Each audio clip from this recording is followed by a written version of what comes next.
Hello dear students. In the previous class we worked out first few questions from exercise 3.3. Today we are going to work out the remaining questions from the same exercise. Question number 3 is, can a quadrilateral ABCD be a parallelogram if some conditions are given? There are 3 conditions given. We need to check with this condition, with this given conditions, can we form a parallelogram ABCD or not?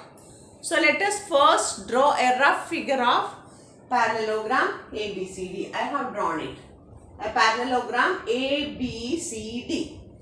Now the first condition given is angle D, that is this angle, plus angle B is equal to 180 degree.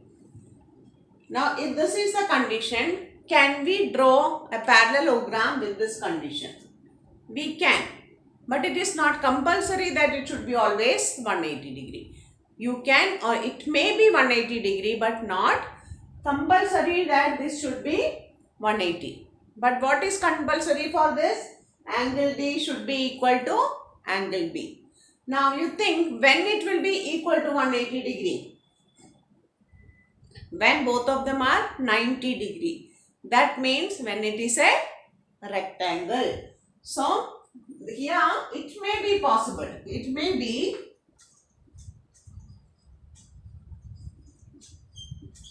but it is not compulsory. Now, what is compulsory? Which sum of which two angles should be 180 degree? If it is D, D plus A should be 180, D plus C should be 180. And if it is B, B plus A should be 180 and B plus C should be 180.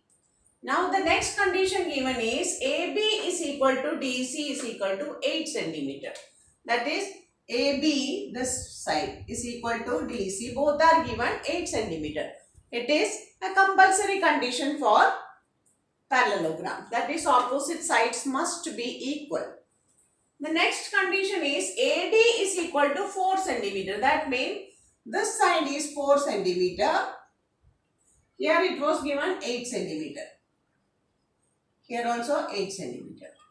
And BC 4.4 centimeter. Is it possible? Here two sides are, opposite sides are equal. Now here it is 4 centimeter and here it is 4.4 centimeter.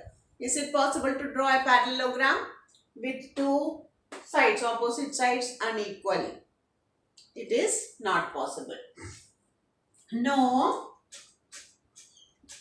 it is not possible. Now, what is the reason? Why is it not possible? Not possible because in a parallelogram, both the pairs of opposite sides should be equal. Because for parallelogram, if you don't want to write parallelogram full, you can draw a figure and write GM here. This shows parallelogram. In a parallelogram or for a parallelogram, two pairs of opposite sides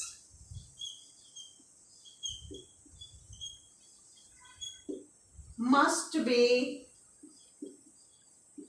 equal. So here, these two sides are not equal. So that is not possible. So with this condition, we cannot draw a parallelogram. Now what is the other condition given here? Angle A, that is this angle is 70 degree and angle C 65 degree. What type of angles are they?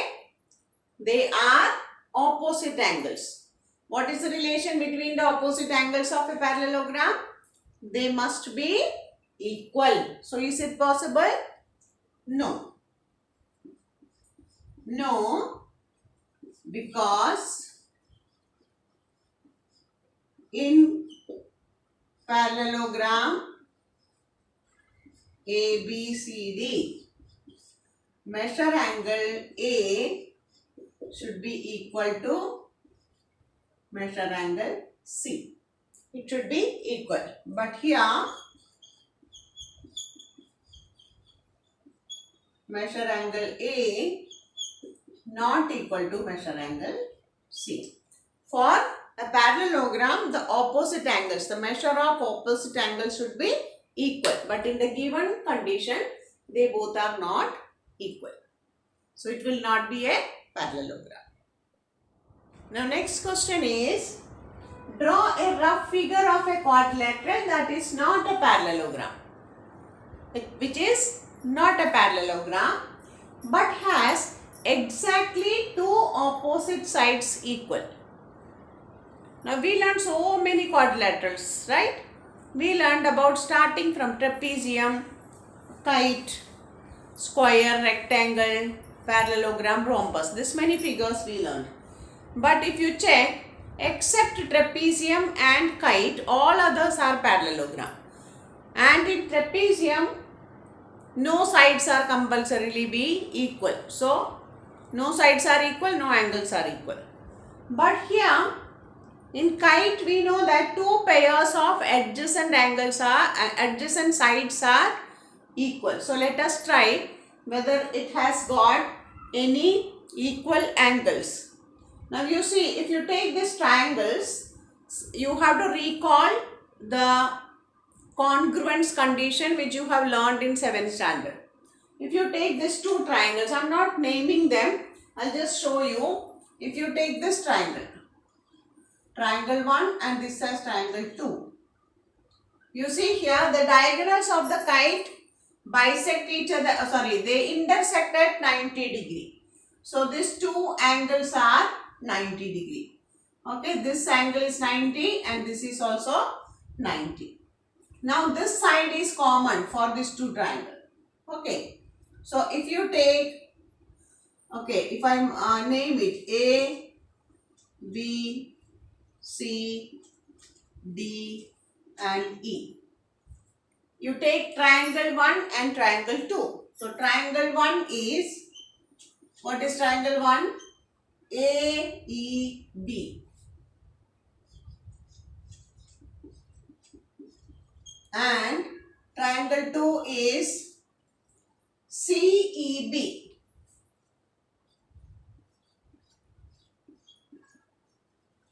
If you check this two triangle, you see this line, that is EB. EB is equal to EB because they are common side. AB is equal to CB. That is given. Okay. And this angle is equal to this angle. That is, they are both right angle. CEB. Angle CEB equal to angle AEB. So, what you got? This is a common side, this is right angle and this is hypotenuse. Similarly, this is a common side, right angle, hypotenuse. So, by RHS condition, right angle, hypotenuse and side condition, what will you get? Triangle AEB is congruent to triangle CEB. Okay, so these two triangles are congruent. That means this angle is equal to this angle and this angle equal to this angle. Similarly, you can prove that these two triangles are also congruent. Okay, so you can write similarly. Similarly, to write in short, we write 3 lines and 1 ly. That means similarly. Similarly, triangle DEA congruent to triangle DEC. So, what will you get? Therefore, this angle. This angle's name is angle ECB, and this angle congruent to this angle. Okay. So you can write therefore angle DCE equal to angle DAC. So DAE, and triangle BAE. Angle BAE equals to or congruent to angle BCE. Okay, from this two, you will get that this angle is equal to this angle. Okay, this small angle I'll show you with different markings, so you will come to know. If you take this angle, small angle is equal to this small angle, and this small angle is equal to this small angle. So these two are equal, these two are equal. This is the combination of both the angles or the sum of both the angles. So these two angles are equal. Now if you take this quadrilateral, these two are opposite sides. So angle A is equal to, so therefore angle A is equal to angle C, that is opposite angles of quadrilateral.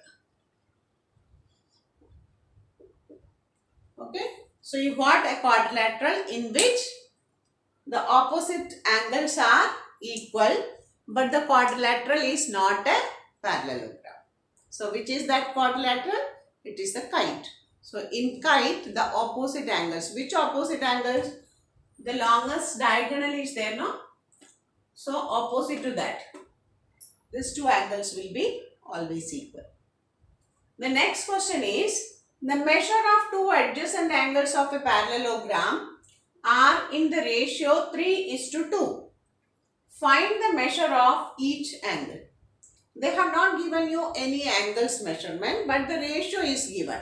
So in lower classes and in the previous chapters we learned, whenever ratio is given, we take a common multiples. Okay. So let the adjacent angles be equal to 3x and 2x.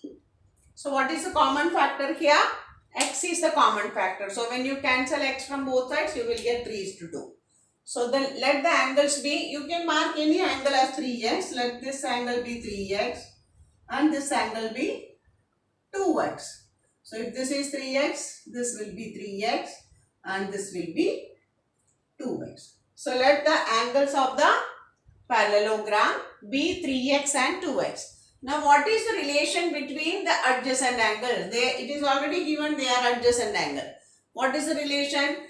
So we know that or 3x plus 2x is equal to, adjacent angles of a parallelogram are supplementary. That means it is equal to 180 degree.